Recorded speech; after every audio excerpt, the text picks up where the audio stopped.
Alors, la question de la discussion, le dialogue, la négociation. Pour moi, il y a deux paradigmes. Il y a le paradigme du dialogue local, en interne, et puis il y a le paradigme du dialogue national. Qu'est-ce qu'on fait? Si le paradigme du dialogue local a marché à certains endroits, il faut se poser la question du paradigme du dialogue national.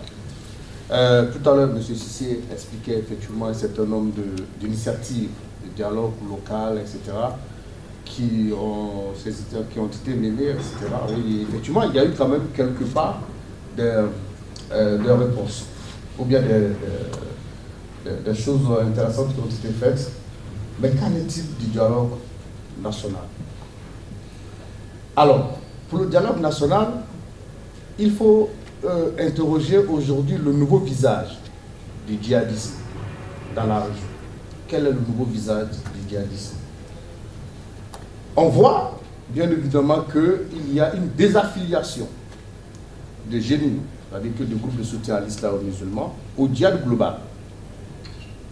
Et cette désaffiliation répond à quelle logique? Et alors, aujourd'hui, cette désaffiliation va vers une logique politique. D'où la nécessité d'avoir maintenant des acteurs religieux gouverner un État. Donc, il ne faudrait pas un jour, en termes de perspective, qu'on puisse trouver au Mali, je ne sais pas, au Burkina ou au Niger, bref, dans le Sahel central, un djihadiste que nous connaissons ou un religieux avec un dosage islamiste, etc., gouverner un État. Alors, la question qu'on se pose, comment nous allons nous définir par rapport à cela? Je parle, la question est posée à la Côte d'Ivoire, la question est posée au Sénégal, que ces pays-là, le Bénin, le Togo, etc., ces pays ont des frontières avec le Sahel central. Et la question est aussi opposée, effectivement, à la communauté internationale, à l'Europe. Quel va être le nouveau visage, effectivement, de notre relation avec ces pays qui pourraient être éventuellement gouvernés par les djihadistes? C'est là, effectivement, qu'il faut, il faut déjà se projeter dans l'avenir avec cette question de dialogue. Deuxième chose, en termes de dialogue, même au plan local, au plan, quel soit le paradigme, au plan local ou au plan national, avec qui il faut dialoguer. Avec qui il faut dialoguer. Est-ce qu'il faut dialoguer avec le Jénine? Il faut dialoguer avec l'EGS, naturellement. L'EGS, l'État islamique, n'est pas dans ce processus de dialogue parce que l'EGS reste encore dans le djihad global. Donc, effectivement, pour la question du dialogue, il faut bien réfléchir et voir quels sont les segments sur lesquels, les leviers sur lesquels nous pouvons agir concrètement. Sinon, il y a des dialogues locaux, en effet. Alors, deuxième question de madame l'ambassadeur de Luxembourg, je crois. S'il y a une hégémonéité, c'est ça, sur la question idéologique, etc. L'homogénéité, c'est bien cela ce que vous avez dit. Voilà.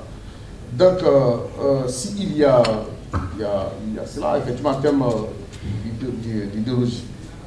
Alors, regardez un peu l'histoire. Tout à l'heure, il y a le doyen Alutini qui évoquait la question du Burkina Faso. La question du Burkina Faso avant d'arriver au Mali, elle est très très importante dans la compréhension. Déjà, en 2000, sous la gouvernance de Blaise Compaoré, etc., des associations islamistes ont débarqué dans ces pays-là et ont financé des projets et ont transformé la société burkinabé là à une société salafisée.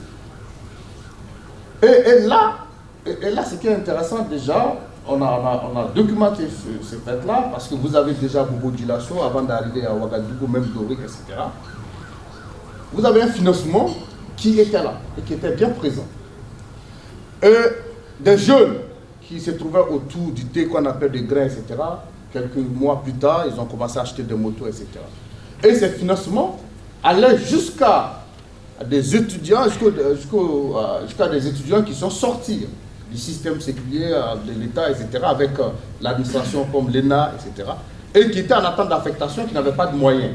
Et il fallait les financer.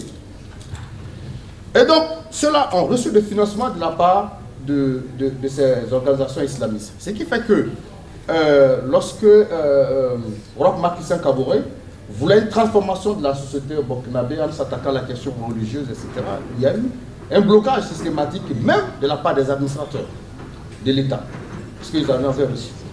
Donc, la question de l'hégémonie, la question effectivement de l'intensité de l'idéologie dans ces djihad-là, vous avez déjà en 2011, 2012, il y a un certain qu'on appelle Sawadouk Abdallah, qui est le premier djihadiste burkinabé.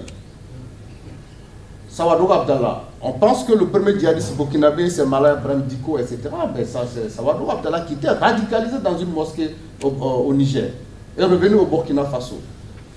Et quand il est revenu, c'est là il sonne effectivement la lettre pour dire qu'il y a des mécréants qui ont débarqué au Mali qu'il appelle la tête du djihad et que tout le monde a le combat dans le cadre de l'amunissement, en fait, en parlant de l'amunissement.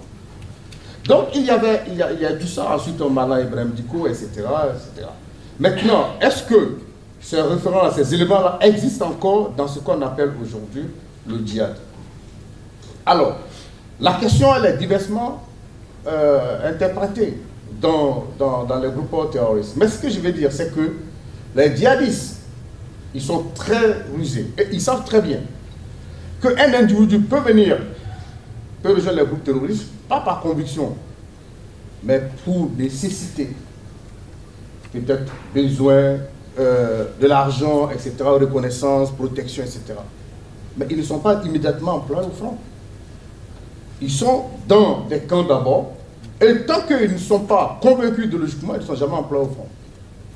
Donc, ça veut dire clairement que la question, elle est là, effectivement. Peut-être qu'ils ne portent plus cela officiellement, peut-être comme ils le faisaient, ça se comprend parce qu'ils ont une expansion maintenant, et donc ils s'adaptent aux réalités de certains terrains.